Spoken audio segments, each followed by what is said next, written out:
뉴스 시작합니다. 김윤수입니다. 10월의 첫 주말입니다. 여야 지도부는 일제히 재보궐선거운동 현장으로 향했습니다. 총선 이후 첫 선거인데다 향후 전국 주도권과 이 당 장악력의 시험대가 될 수 있다는 점에서 총력전에 나선 겁니다. 먼저 한동훈 대표는 여권 텃밭인 부산을 찾았습니다. 민주당과 조국혁신당이 금정구청장 후보 단일화에 합의하며 이 야권이 힘을 합치자 한 대표가 직접 지원 사격에 나선 겁니다. 오늘의 첫 소식 조민기 기자가 보도합니다. 한동훈 국민의힘 대표가 부산 금정구청장 보궐선거 지원 유세에 나섰습니다. 선거를 앞두고 세 번째 방문입니다. 한동훈 대표, 윤희련 후보와 함께 선거 차량에 올랐는데요. 윤 후보 손을 치켜 세우며 진짜 금정의 일꾼을 뽑아달라고 호소했습니다. 야권 단일화도 직격했습니다. 이 아름다운 땅 금정에서 무슨 단일화 쇼를 하려고 합니다. 여러분, 그러나 그런 게 먹히는 곳이 있고 먹히지 않는 곳이 있습니다. 여러분, 금정은 그런 잔기술이 먹히는 곳이 아닙니다. 누가 단일 후보가 될지 모르겠지만 저 윤희련은 자신 있습니다. 국민의힘 핵심 관계자는 금정은 정권 심판론이 작용할 수 있는 지역이라 신경을 많이 쓰고 있다고 말했습니다. 최근 여론조사 결과 야권이 단일화할 경우 민주당 후보와 조국혁신당 후보 모두 국민의힘과 오차범위 접전입니다. 여당 소속이니까 예산도 잘 따오실 것 같고 검증구를 위해서 열심히 일해 주실 것 같습니다. 기존에 그거보다가 좋은 정책을 가진 다른 당에서도 나왔으면 하는 그게 제 바람이지만 단일화 방식에 합의한 더불어민주당과 조국혁신당은 후보자 토론회를 진행했습니다. 윤석열 정권을 심판하는 모든 민주 시민들과 하나 되어 반드시 승리하겠습니다. 조국혁신당 유재성이 승리하면 어마어마한 충격이 정치권을 강타할 것입니다. 야권은 여론조사를 거쳐 내일 최종 후보를 확정합니다. 채널A 뉴스 조민기입니다. 이재명 대표는 보수 우세 지역으로 알려진 인천 강화를 찾아 정권 심판을 외쳤습니다. 징치, 이 정권을 징계한다는 표현까지 꺼내면서 공세 수위를 높였습니다. 호남을 찾은 조국 대표는 민주당과 표심 잡기 경쟁에 나섰습니다. 이어서 이상원 기자입니다. 이재명 대표 여권 텃밭인 이곳 인천 강화를 찾아 지원 사격에 나섰습니다. 강화에도 새로운 경험이 필요하다며 표를 호소했습니다. 바로 강화 국민 여러분께서 전 국민을 대신해서 정권에 2차 경고를 할 절호의 기회가 온 것입니다, 여러분. 윤석열 대통령 탄핵을 암시하는 발언도 했습니다. 말해도 안 되면 징치해야 합니다. 징치해도 안 되면 끌어내려야 하는 것 아닙니까, 여러분? 여권 강세 지역임에도 민주당은 해볼만 하다고 보고 있습니다. 민주당 핵심 관계자는 안상수 전 인천시장이 국민의힘을 탈당해 무소속으로 출마하면서 여권표가 분산될 것이라고 말했습니다. 추경호 국민의힘 원내대표는 강화를 찾아 여당을 찍어달라고 호소했습니다. 결국 집권 여당의 후보가 제대로 힘을 발휘하면서 지역의 제대로 발전을 이뤄낼 수 있는 후보다 이렇게. 국민들 반응은 엇갈립니다.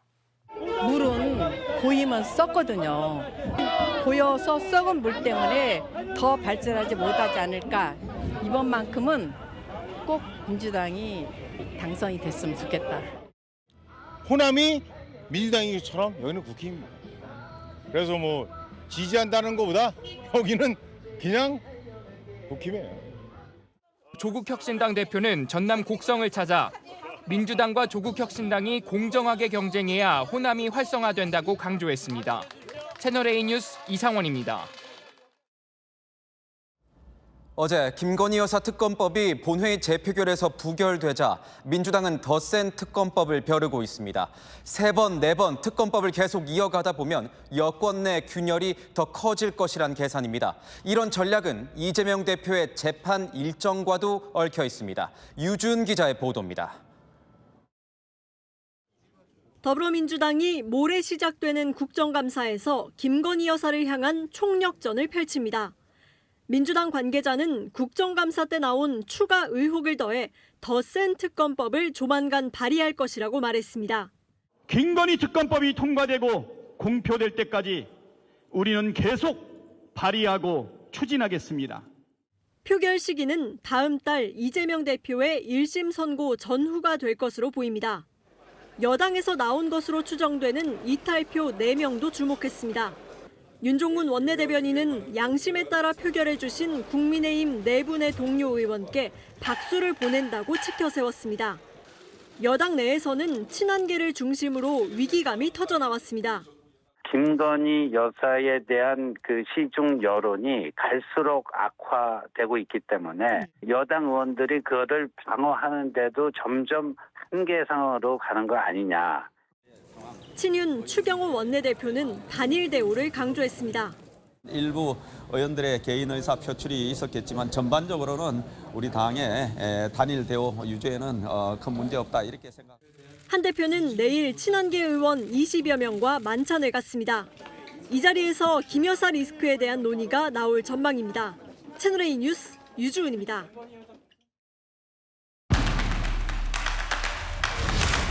네, 아는 기자 정치부 이세진 기자 나와 있습니다. 자, 이 기자, 여야가 11월에 제대로 크게 붙을 이 분위기라는데 무슨 일이 있는 겁니까? 네, 11월 한판 승부, 큰 구도는 바로 이겁니다.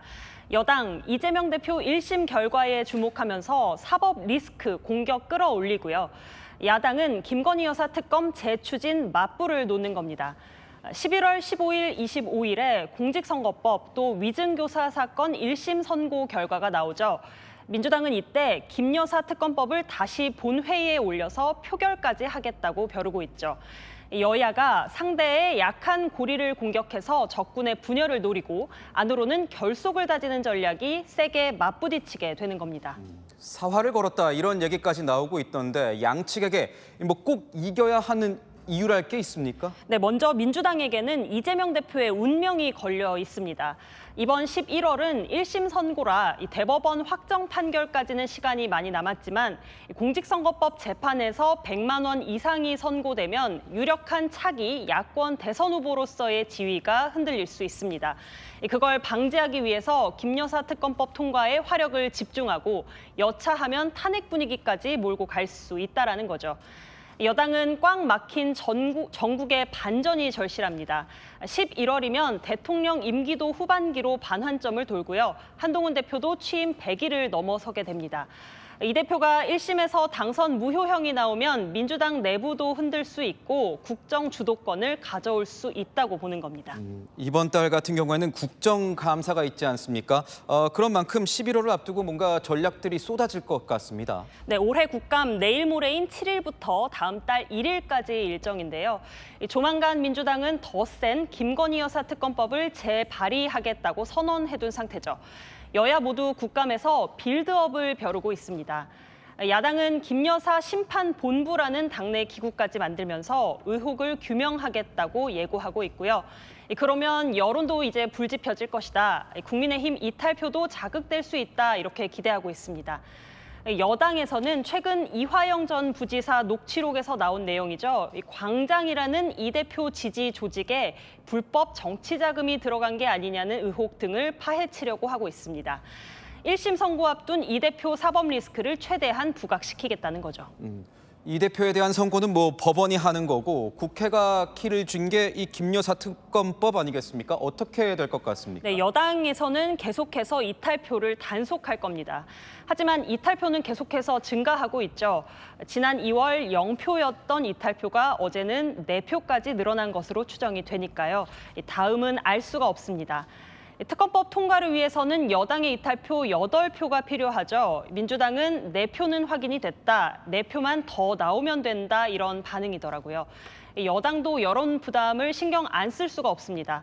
내일 한 대표와 친한계 의원들 만찬 회동이 있는데 20명 정도가 모일 거라고 하거든요.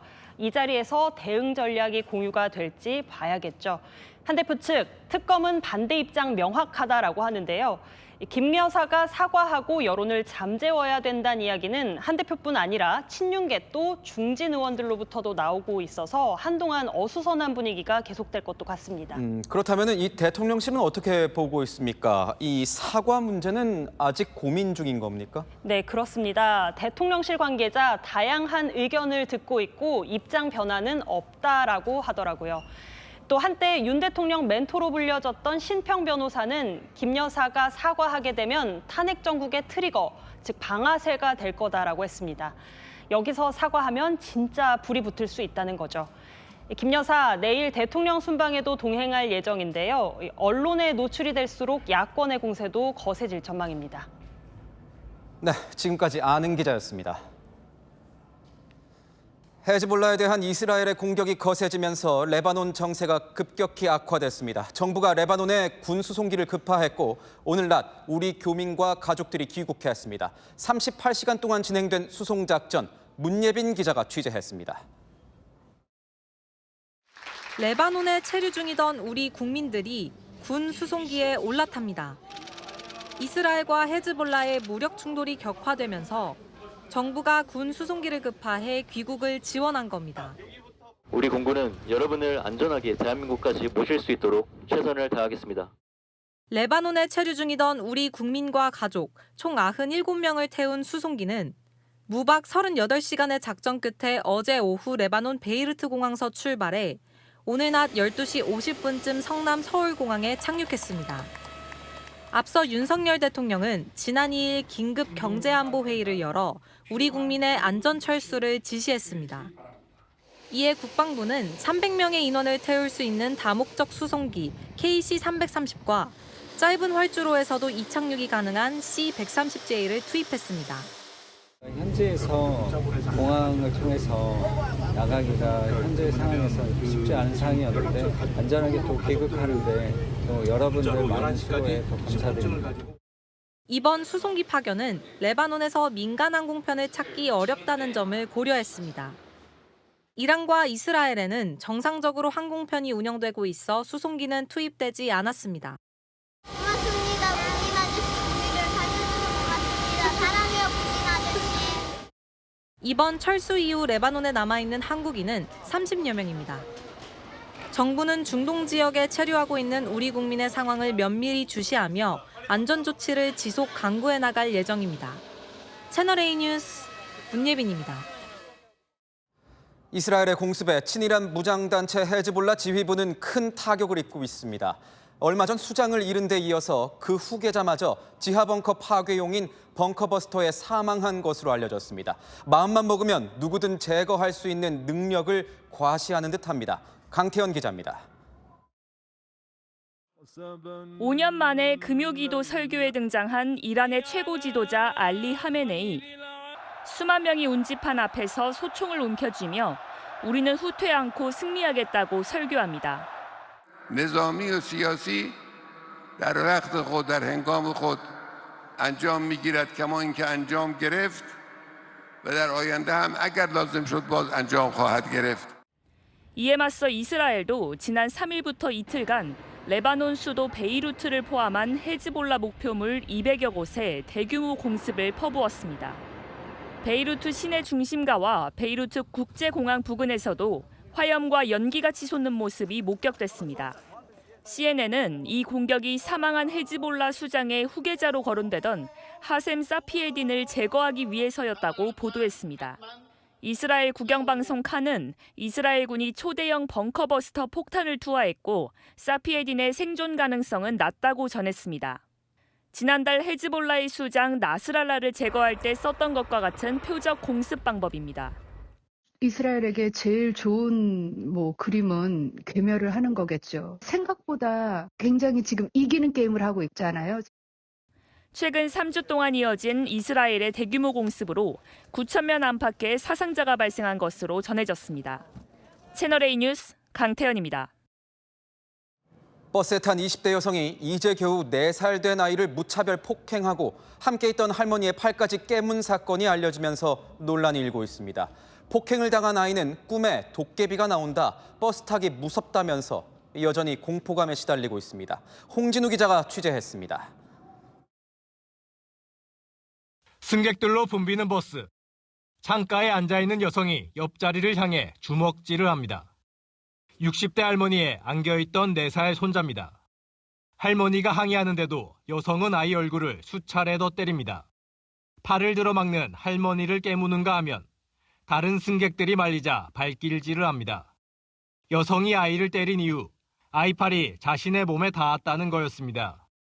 피해자들은 그날의 충격에서 벗어나지 못하고 있습니다. 아이는 밤마다 무섭다며 잠을 깹니다. 맞은 부위까지 다 기억하고 있더라고요. 얘기해서 도깨비가 오고 있다, 무섭다, 무섭다. 같이 자는데도 계속 조금 걱정되긴 해요. 버스를 타는 것도 이젠 무서워합니다.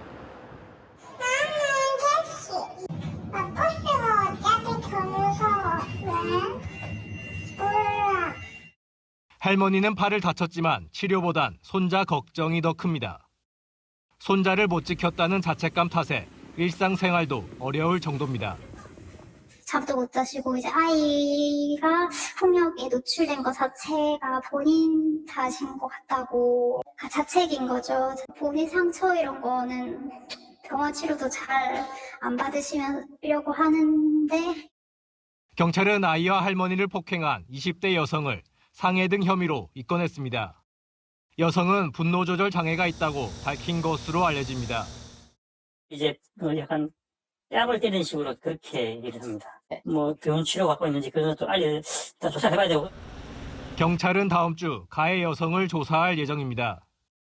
피해자가 아동과 노인인 점을 감안해 아동학대와 노인복지법 위반 혐의 적용도 검토 중입니다. 채널A 뉴스 홍진우입니다. 여기 겁없는 상습 절도범이 있습니다. 무인 점포에서 결제하는 신용만 하고 물건을 훔쳐가는데 그 모습이 매번 CCTV 영상에 고스란히 담겼습니다. 서창우 기자입니다. 대전에 있는 한 무인 점포입니다. 흰색 모자를 쓰고 두리번거리는 남성. 바구니에 물건을 이리저리 담더니 계산대로 향합니다.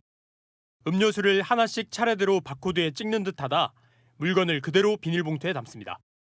남성은 핸드폰을 갖다 대지만 휴대전화 화면에는 결제 어플리케이션이 보이지 않습니다. 잠시 뒤 남성은 키오스크에 있는 물건 품목을 모두 지우고 가게를 빠져나갑니다. 나흘 뒤에도 다시 나타난 남성. 결제가 되지 않았다는 기계음이 선명하게 들립니다.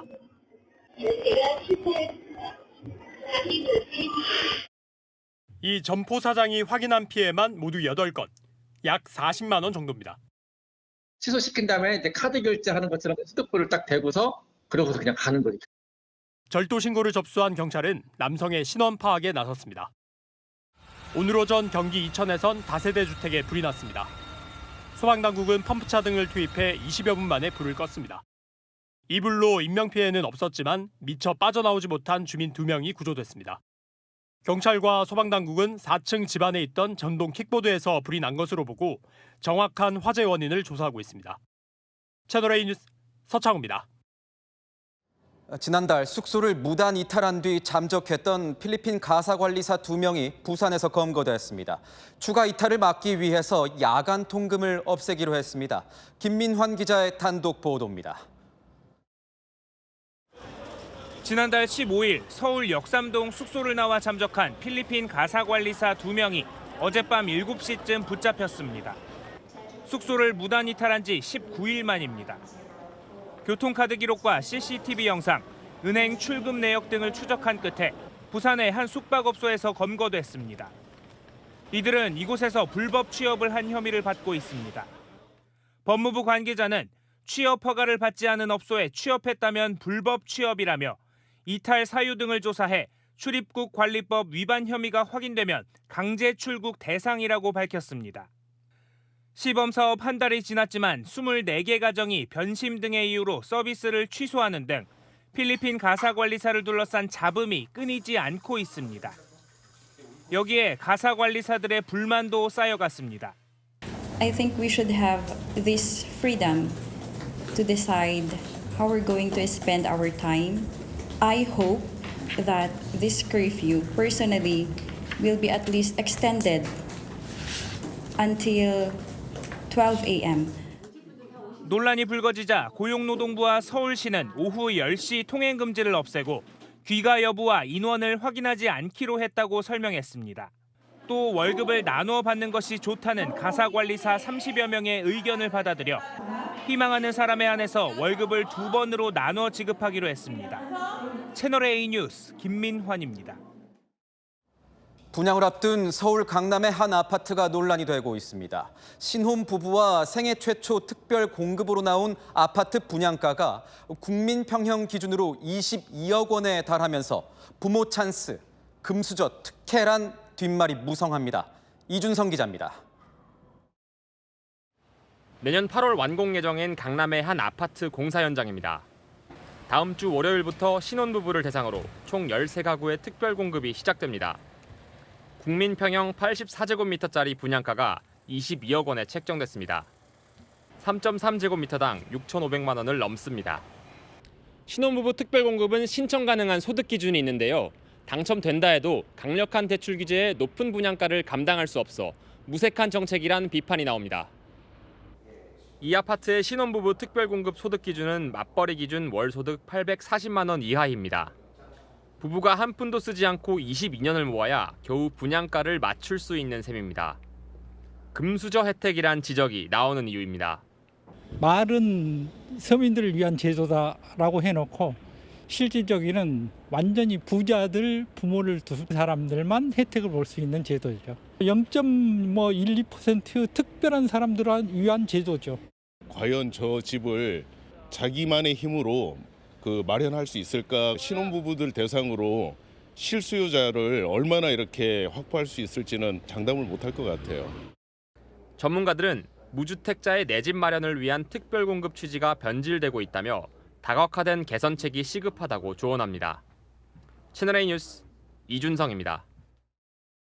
나를 구제하는 대출이란 뜻의 이 내 구제라는 말이 있습니다. 휴대전화를 개통해서 새 번호를 넘겨주는 대가로 돈을 빌려주는 건데 엄연한 불법입니다. 이렇게 만들어 넘긴 전화 번호는 각종 범죄에 악용되고 있습니다. 사건 현장 360 이기상 기자입니다.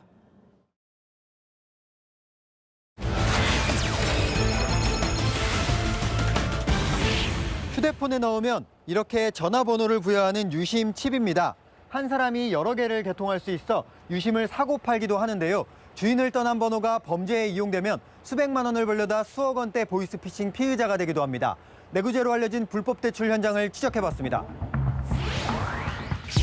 소셜미디어에 유심 대출 검색어를 입력하면 19세 이상 남녀노소, 신용불량자까지 가능한 대출 상품이라는 광고글이 쏟아집니다.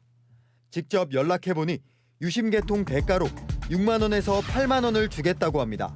한 달에 가입할 수 있는 회선이 3개 가능하거든요. 6만 원, 7만 원, 8만 원이었나요? 하나당? 네, 맞습니다. 제가 번호를 알려드리면 그 번호를 이제 고객님 명의로 이제 유심을 씌우면 돼요. 사업자 등록증까지 보내주는데 사무실 문은 굳게 닫혀 있습니다.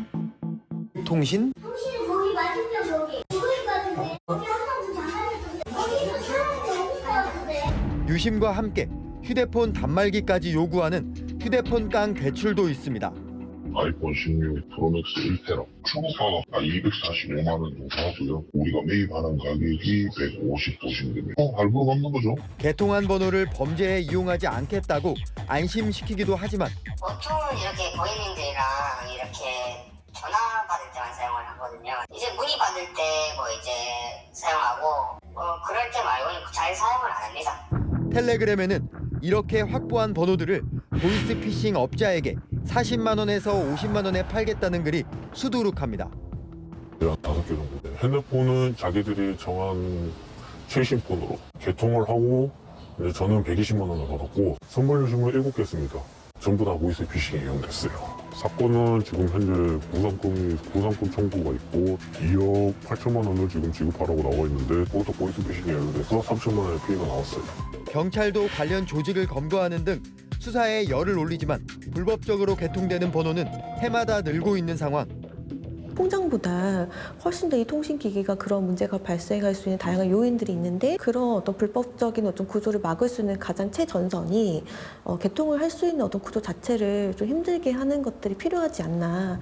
불법 대출을 왜 했나 싶을 정도로 돈 벌 때는 진짜 좋습니다. 돈 벌 때는 진짜 좋은데 막상 뒤에 후환을 범죄의 피해자는 물론 피의자까지 양산하는 불법 유심 대출. 무분별한 휴대폰 개통을 막을 대책이 필요합니다.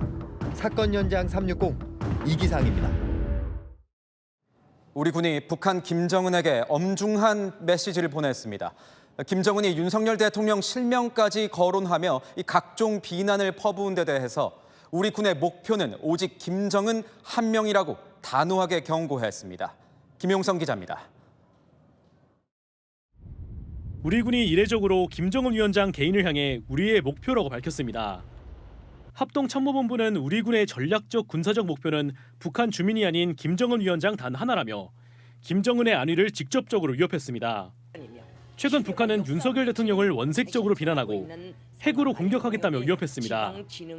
윤 괴뢰가 핵을 보유하고 있는 국가의 문전에서 군사력의 압도적 대응을 입에 올렸는데 뭔가 온전치 못한 사람이 아닌가. 우리 대통령을 직접적으로 위협을 한 것에 대한 비례적 대응 이 차원이 하나가 있고 지도부와 그 주민들을 분리하는 김정은의 책임을 표적화하는 방식. 실제 우리 군은 김정은 위원장을 표적 타격할 수 있는 대량 응징 보복 체계를 갖추고 있습니다. 이스라엘이 벙커에 숨은 헤즈볼라 최고 지도자를 암살하는 데 동원한 BLU-109 벙커버스터는 우리 군의 주력 전투기들은 물론 스텔스 전투기 F-35A에서도 투하할 수 있습니다. 특히 국군의 날 행사에서 처음 공개된 현무-5 미사일은 우리 군 최강의 응징 수단으로 꼽힙니다. 8톤 이상의 초대형 탄두를 장착한 채 북한 전역을 노릴 수 있고 지하 100m 밑에 있는 김정은이 숨은 벙커 일대를 초토화시킬 수 있습니다. 바다에서 은밀한 지휘부 타격도 가능합니다. 3,000톤급 잠수함은 적이 예상치 못한 곳에서 부상해 적 지휘부를 향해 잠수함 발사 탄도미사일 SLBM을 발사할 수 있습니다. 채널A 뉴스 김용성입니다. 현재 중동에선 이스라엘과 헤즈볼라만 싸우고 있는 게 아닙니다. 헤즈볼라와 마찬가지로 이란의 대리 세력 중 하나인 이 예멘의 후티 반군이 영국 유조선을 공격해서 선체가 폭발했습니다. 배두헌 기자입니다. 바다 위 선박 한가운데로 무언가 접근합니다. 이내 큰 폭발과 함께 선체가 화염과 검은 연기로 뒤덮입니다. 하마스를 지원하는 친이란 예멘 반군 후티가 무인정을 활용해 영국 유조선을 공격하는 모습입니다. 후티는 SNS에 영상을 올리며 공격 사실을 알렸습니다. دروسا لا يمكن بأن ينساها. اليوم اليمن الجمهورية اليمنية ستؤدب وستأخذ بالثار ولا يمكن على الإطلاق بأن نظل مكتوفي الأيدي ساكتين. 후티는 가자 지구 전쟁이 발발하자 하마스 지원을 명분으로 홍해상의 상선을 공격해왔고 이스라엘을 향해서도 여러 차례 미사일과 드론을 발사했습니다. 지난주엔 미군 군함을 겨냥한 공격을 감행한 바 있습니다. 미군은 예멘 수도 사나 일대와 항구 도시 호데이다, 중서부 다마르 등 후티 통제 지역 15곳을 공습하며 반격에 나섰습니다. 미군 중부사령부는 이번 조치는 항행의 자유를 보호하고 국제 수역을 안정화하기 위한 것이라고 밝혔습니다. 채널A 뉴스 배두원입니다. 최근 일본에선 고객들의 갑질 행태가 사회적 문제가 되고 있습니다. 도쿄도에서 이 갑질 손님으로부터 직원을 보호하는 조례안이 처음으로 제정됐습니다. 김민지 특파원이 전합니다. 가게 셀프 계산대에서 한 손님이 사용법을 모른다며 소리 지릅니다.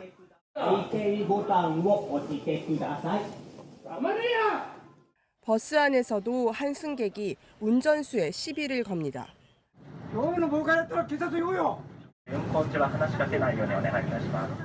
고객과 괴롭힘을 일컫는 카스하라, 이른바 고객 갑질 모습입니다.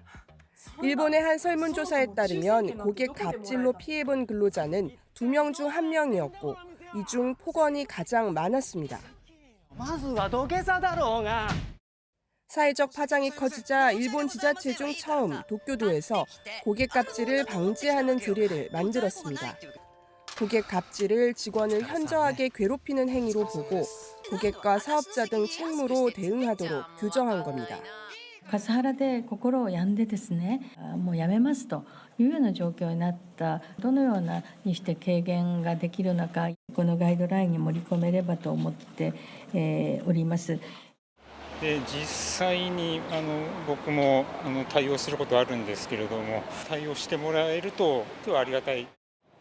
조례안은 내년 4월부터 시행됩니다.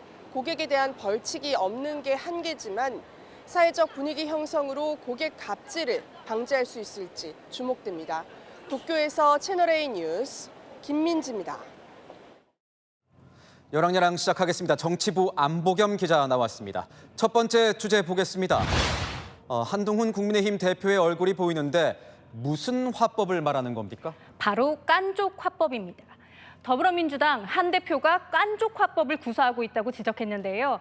금융투자소득세에 대한 민주당 입장을 압박한 말투가 거슬렸다는 겁니다.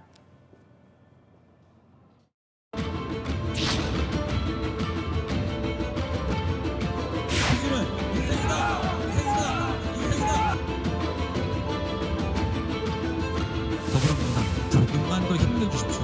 어차피 입장 바꿀 거 아닙니까? 그거 입장 바꿨다고 놀리거나 뭐라고 할 사람 없습니다. 결론은 지도부에 위임한다.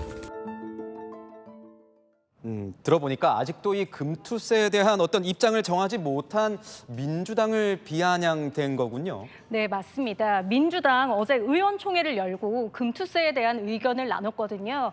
그런데도 금투세를 그대로 시행할지 아니면 유예할지 아니면 폐지할지 입장을 정하지 못했습니다. 한 대표 갈팡질팡하는 민주당을 꼬집은 건데 민주당 입장에선 불쾌했다는 거죠. 시행을 주장하는 분들도 타당한 논거가 있는 분들이란 말이에요. 근데 평소에 그 깐족 화법을 막 동원하셔가지고 바꿔도 놀리지 않을게요. 바꾸세요. 이렇게 얘기하면 오히려 이소영 의원은 금투세 시행을 유예하자는 입장입니다. 그러니까 이런 거군요. 유예하자는 민주당 의원 입장에선 한동훈 대표의 발언이 전혀 도움이 안 된다. 이거 맞습니까? 네, 맞습니다. 민주당 내에서는 금투세를 그대로 시행해야 한다는 의견도 꽤 있으니까 자극하지 말라는 거죠. 민주당 곧 최종 발표를 할 예정인데요. 저희가 취재를 해보니까 민주당 지도부는 유예로 가닥이 잡힌 걸로 전해집니다. 다음 주제 보겠습니다. 문재인 전 대통령 얼굴이 보이는데 국민소득이 후퇴. 문 전 대통령이 이런 발언을 했습니까? 네, 맞습니다. 어제 문 전 대통령이 14 남북 정상선언 17주년 기념식에 참석해 이렇게 말했는데요. 윤석열 정부의 대북 정책 변화로 국가 경제가 악영향을 받았다는 주장입니다. 문재인 정부는 임기 마지막 해인 2021년 3만 8천 불에 육박하여 사상 최고를 기록했습니다. 지금 우리는 평화 대신 대결을 추구하는 정부가 또다시 국민 소득을 후퇴시키는 현실을 목도하고 있습니다. 문 전 대통령 이렇게 얘기했습니다. 정부가 또다시 국민 소득을 후퇴시키는 현실을 목도하고 있다. 이 후퇴시켰다는 주장 사실입니까? 저희가 직접 확인을 해봤는데요. 한국은행이 발표한 자료에 따르면 2021년 3만 8천 달러에 육박한 뒤로 2022년과 지난해 다소 줄어든 것은 맞습니다. 하지만 대통령실 2021년과 2023년 환율이 달랐다 이렇게 지적하고 있는데요. 2021년은 환율이 1,100원대였고 지난해에는 1,300원대라며 2021년 환율 기준으로 지난해 국민 총소득을 환산하면 이미 4만 달러를 넘어섰다고 반박했습니다. 대북 정책에 대한 비판에 대해서는요. 문재인 정부의 굴종적인 평화와 윤석열 정부의 힘에 의한 평화는 비교할 가치도 없다고 일축하더라고요. 그런데 문재인 전 대통령 어제 김동연 경기도지사를 만났다면서요? 네, 맞습니다. 어제 행사가 경기도청이 있는 수원에서 열렸거든요. 김동연 지사는 경기도는 지금 윤석열 정부와 다르게 독자적인 길을 가고 있다고 했고요. 문 전 대통령은 격려했다고 합니다. 문 전 대통령의 행보를 두고 여러 가지 얘기가 나오고 있는 것 같습니다. 네, 맞습니다. 문 전 대통령이 본격적으로 야권 대선 구도에 발담근 것이라는 해석이 나옵니다. 문재인 픽이 이재명이 아니라 김동연 아니냐는 거죠. 한 친명계 의원은 조용히 살겠다는 약속을 왜 안 지키냐, 당과 나라에 무슨 도움이 되겠냐며 날선 반응을 보이더라고요. 문 전 대통령 검찰의 본격적인 수사도 앞두고 있죠. 목표였던 조용히 살기는 실패한 것 같습니다. 네, 지금까지 열왕야랑이었습니다. 요즘 농촌에선 해충인 벼멸구가 창궐하면서 피해가 잇따르고 있습니다. 특히 올해는 중국에서 날아온 벼멸구가 도심 주택가까지 습격해서 불편이 이만저만 아니라고 합니다. 강경모 기자가 취재했습니다. 벌레들이 아파트 방충망을 뒤덮었습니다. 집안에 들어와 조명 근처에 붙어있는 모습도 보입니다. 방바닥엔 죽은 벌레떼가 한가득입니다. 방충망으로 들어요. 모기는 발이 기니까 잘 못 들어오지. 그것은 딱 들어버려요. 그게 여름에 없었는데 요플레 있더라니까. 농촌의 불청객인 벼멸구입니다. 6에서 7월 남서풍을 타고 중국에서 날아와 벼줄기에 구멍을 뚫고 즙액을 빨아먹어 고사시키는 해충입니다.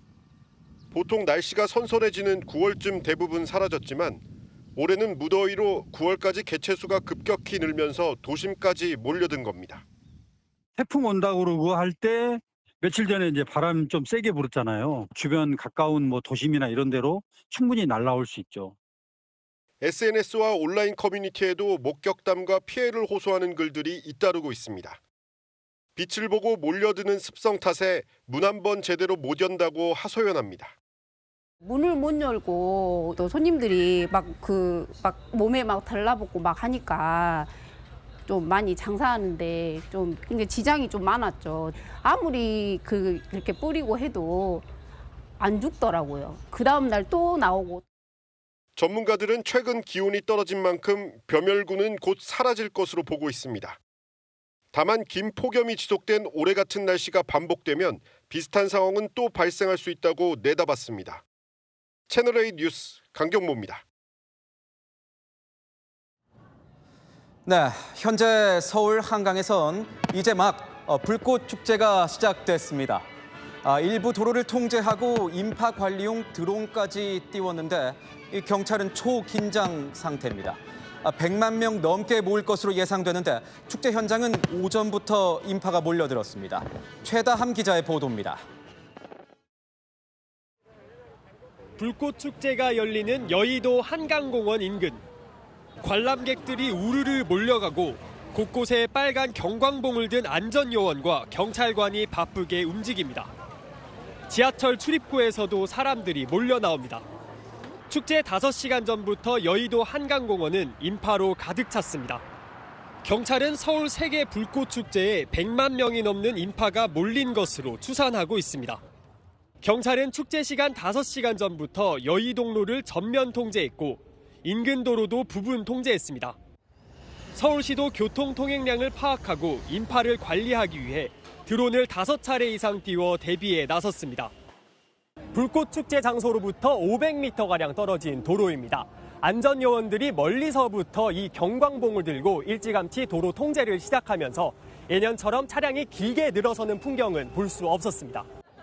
한꺼번에 많은 인파가 몰려들면서 불편함을 호소하는 목소리도 나옵니다. 사람이 많다 보니까 포차 같은 데 앞에 너무 많이 몰려서 막 음식 막 콜라 쏟고 막 난리 나는 현장을 제가 겪었거든요.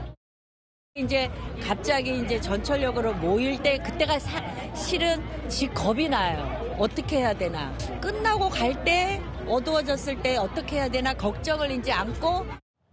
경찰과 서울시는 축제를 마치고 귀가하는 상황에서도 안전사고가 발생할 가능성이 있다고 보고 긴장의 끈을 늦추지 않고 있습니다. 채널A 뉴스 최다함입니다. 자, 그럼 불꽃 축제 현장으로 가보겠습니다. 유찬 기자가 현장에 나가 있습니다. 자, 유 기자, 불꽃 축제가 한창이죠? 네, 지금 화려한 불꽃들이 가을밤을 수놓고 있습니다. 역대 가장 크고 웅장해진 불꽃들이 가을날의 추억을 선사하고 있습니다. 불꽃 축제는 조금 전 저녁 7시 30분 넘어 시작했습니다. 지금 보고 계신 장면은 일본 팀의 작품입니다. 불꽃을 뜻하는 더 하나비를 주제로 일본의 전통을 불꽃이란 공간 예술로 표현했습니다. 불꽃이 아름다운 선을 자아낼 때마다 이곳을 가득 채운 시민들의 환호도 선율처럼 어우러지고 있습니다. 7시 50분부터는 캘리포니아의 꿈을 주제로 미국 팀이 나섭니다. 보다 강렬한 색상의 불꽃으로 자유와 꿈을 선보인다고 하고요. 축제의 대미는 저녁 8시 한국팀입니다. 올해 불꽃축제의 묘미는 더 커진 불꽃 크기입니다. 역대 가장 큰 불꽃이 되겠고요. 한국팀은 K-팝과 클래식 음악에 맞춰 시간의 섬광을 테마로 희망의 메시지를 전달합니다. 또 하나 관전 포인트는 쌍둥이 불꽃입니다.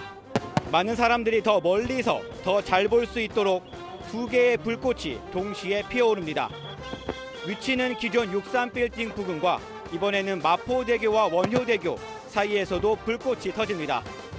또 원효대교 쪽에 계신다면 강 아래로 힘차게 쏟아지는 폭포수 불꽃 연출의 낭만을 놓치지 마시기 바랍니다. 지금까지 불꽃축제 현장에서 전해드렸습니다. 프로야구 KT 위즈가 팀 이름처럼 또 한 번 마법을 부렸습니다. 준 플레이오프 1차전에서 LG 트윈스를 꺾었습니다. 이현용 기자입니다. KT가 플레이오프로 가는 길목에서 먼저 웃었습니다. 2만 3천여 만원 관중 속에 초반부터 방망이에 불을 뿜었습니다. 2회 무사 1루 상황에서 문상철이 선제 투런 홈런을 쏘아 올렸습니다. LG 선발 엔스의 시속 149km 몸쪽 직구를 받아쳐 왼쪽 담장을 넘겼습니다. 어저께도 이제 연습하면서 그 몸쪽 공에 대비하면서 좀 깊게 맞춰놓고 연습도 했고 늦지 않게 치려고 했던 게 좀 좋은 결과로 이어졌던 것 같습니다. KT 선발 고용표에 꽁꽁 묶인 LG는 4회 반격에 나섰습니다. 2루를 훔친 신민재가 오스틴의 안타 때 홈을 밟았습니다. 하지만 KT는 5회 배정대와 심우준이 연달아 2루타를 때리며 한 점 더 달아났습니다. 6회 LG가 다시 한 점 따라갔지만 추격은 여기까지였습니다. 9회 2사 1루 KT 마무리 투수 박영현의 2구 때 LG 김대원이 2루로 달립니다. 하지만 포수 장성우가 정확히 송구해 아웃이 선언됩니다. LG는 비디오 판독을 요청했지만 원심은 번복되지 않았습니다. 이길 점수만 내고 안 내는 팀인데 오늘 또 팀 KT가 좀 똑같은 패턴으로 가서 좋은 승리한 것 같습니다. 계속 이렇게 오실 수 있도록 길게 야구하겠습니다. 역대 준 플레이오프 1차전에서 승리한 팀이 플레이오프에 진출한 확률은 무려 87.9%입니다. 오전 3선승제를 기준으로 해도 73.3%나 되고 최근 10년으로 좁히면 100% 플레이오프에 진출했습니다. 준 플레이오프는 오전 3선승제로 진행됩니다. 2차전은 내일 다시 잠실에서 펼쳐집니다. 채널A 뉴스 이현용입니다. 화창했던 하늘 아래 불꽃축제에 사람들이 잔뜩 몰렸습니다. 여의도 외에도 축제와 행사가 가득한 가을인데요. 나들이 하기엔 좋지만 일교차가 크고 건조한 만큼 감기는 조심하셔야겠습니다. 내일은 아침부터 흐립니다. 오후에 남부에 비가 시작되겠는데요. 특히 남해안과 제주에 집중됩니다. 제주에 최대 50mm, 남해안은 최대 30mm가 내리겠습니다. 중부에는 빗방울이 조금 떨어집니다. 내일 아침 내륙 곳곳에 가시거리 200m 미만의 짙은 안개가 끼는데요. 그 밖에 내륙도 안개가 짙겠습니다. 내일 아침 서울이 14도, 광주가 15도로 쌀쌀한 아침이 되겠고요.